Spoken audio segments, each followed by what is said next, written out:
Welcome to Classroom 2 Courtroom. Here's your host, Scott Benton. Hey everyone, Scott Benton here on the Classroom to Courtroom podcast. How are you? Now, this is a podcast dedicated to law students, people who have just graduated from law school, are studying for the bar, have taken the bar, waiting for the results, and have just learned that they got their bar ticket and passed the bar and are now looking for their first jobs.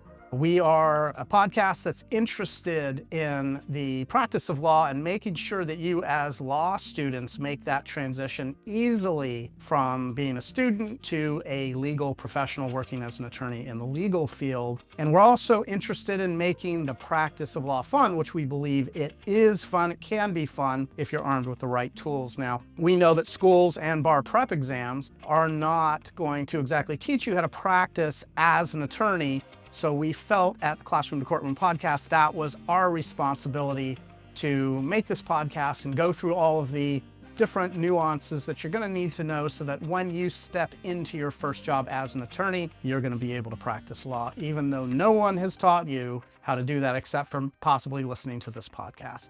So today's question that we're going to look at and try and answer is asking questions, an unnecessary interference to your work as an attorney. Is asking questions, maybe about cases or really anything else, is that an unnecessary interference? So we're going to get into that, see if we can answer this question. Now, we know that as you're working as an attorney, your most valuable component is your time. Essentially, you are selling your time to clients who have retained you. And so that means that every minute of your day is extremely valuable. You, in most cases, are the revenue generators of the firm that you're working for. So you have to do everything you can to protect your time, and you want to use as much of it as possible on executing the legal tasks that you've written on your to-do list. As you know, we have a success cycle that we talk about frequently on this podcast. It's composed of to-do lists. That's the first thing you do. You put your to-do list together, then you render those legal services, you complete those items on your to-do list, and then you bill for your time, and then you go back to one. And you go to your to-do list, maybe you need to update it again, but you're constantly providing legal services for your cases, for the clients who have hired you, and you're billing for those activities. Now, when your time starts to get dispersed, then you are not really able to bill for that time. So you want to be careful. You want to eliminate all of the distractions. And sometimes those distractions are a little difficult to determine that they are distractions, but a lot of times they are. So we want to look at asking questions, because especially as a new attorney, what's going to happen is you're going to show up, you're going to be given a list of cases. You're not going to know any of these cases. So naturally, like anybody in your shoes, you're going to have a lot of questions. Now, there's a difference between unnecessary questions and necessary questions. And the reason that you want to be sensitive to those differences is because pretty much when you're going to go ask a question, it's going to be to another attorney. So that means that stopping your work, getting up from your chair, leaving your office, going into the office of another attorney and sitting down in their guest chair and asking your question, it's going to interrupt your billable time. It's also going to interrupt the billable time of the attorney that you're asking the question to. So you want to be very strategic about asking questions, because on the one hand, an unnecessary interference type of question is going to be a question that's unfocused, that's all over the place. Maybe you're just throwing everything against the wall to see what sticks, and you're hoping that the attorney you're speaking to is going to be able to answer your question in a way that you'll be able to somehow get to the information that you're going to need in order to move the case forward that you're working on. And they might answer your question, but there's going to be a lot of roundabout conversation. It's really a waste of everybody's time. So you want to make sure that you're converting unnecessary interruption questions into necessary interruption questions. And so the question becomes, how exactly do you do that? How do you convert one type of question into another type of question? Well, it's very easy. And for this, it's suggested that you always have a journal with you. This is your opportunity to write down all of your questions that you're having about a particular case. Now, this can even be a separate file. It can go into your attorney notes. These are notes that are not transferred to the client once the case closes. These are the notes that you're putting down as time goes on and as new developments come along. But you can also have a separate file or just a notebook that you're writing in that is kind of more like scratch paper. You're writing your ideas down, you're writing your questions out, and you're looking at those questions that are already in the form of an unnecessary interference or distraction. It's going to take a lot of time to answer that question because the question isn't worded right. You need to be able to get better at the questions that you ask. You want to look at that first version of your question, and you want to take some time to refocus the question and make sure that you're converting it from an unnecessary distraction and interference into a necessary interference. And you do that by focusing the question, by rewording the question, by gaining clarity on what it is that you're asking. Sometimes it's going to take a little bit of research before you go in and ask the question. You need to answer the question as much as you can beforehand so that your question or questions are instead of the shotgun approach to asking a question,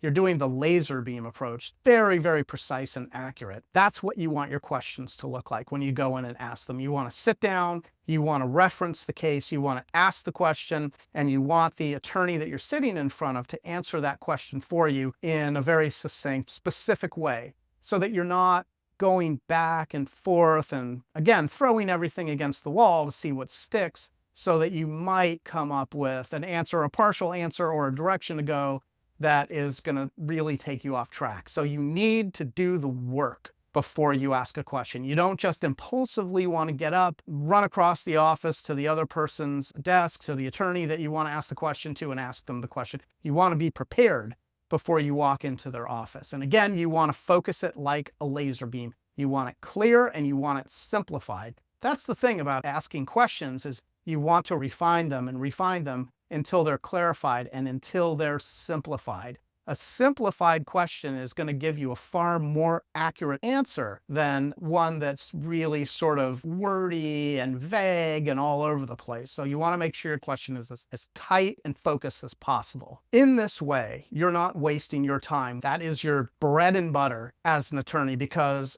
the time that you're selling is the time that ends up on your paycheck.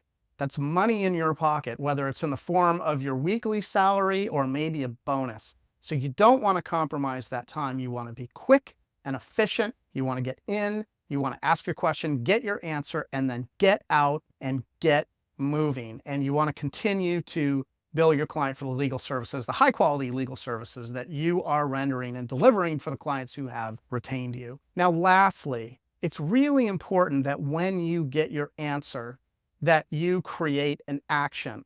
The answers that you get are going to take you back to your to-do list. The answers that you get are going to give you a more specific pathway that you're going to take with your case. You're going to know what the next step is that you need to complete. Sometimes you're going to know what the next 5 steps are, maybe the next 10 steps are that you're going to need to complete. So you're going to go back to your office, you're going to write those items down on your to-do list.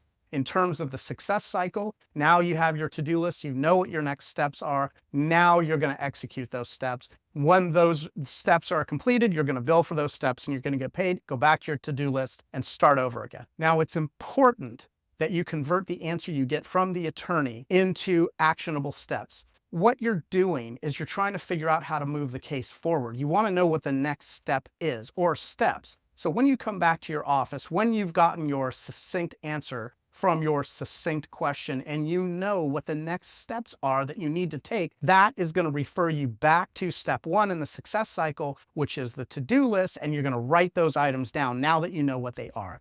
Once those are on your to-do list, you're now going to execute those items. You're going to complete those particular items, and you're going to bill for them, get paid, go back to to-do list over and over and over again. So that's the real value of a necessary interference type of question. You want to avoid all unnecessary interference type of questions, and you can do that simply by focusing in on the question and learning and practicing how to ask better, more focused questions. You don't want the shotgun approach, you want the laser beam approach. You want it to be very, very precise. You can get in, you cannot waste anybody else's time because The attorneys that you're going to go and talk to, they are also, their most precious component is their own time as well. So understand that when you're asking questions, that you're utilizing not only your time, but you're utilizing the time of another attorney as well. It's kind of a double whammy that way. And you want to avoid that as much as possible, even though necessary questions need to be asked. It's expected of you.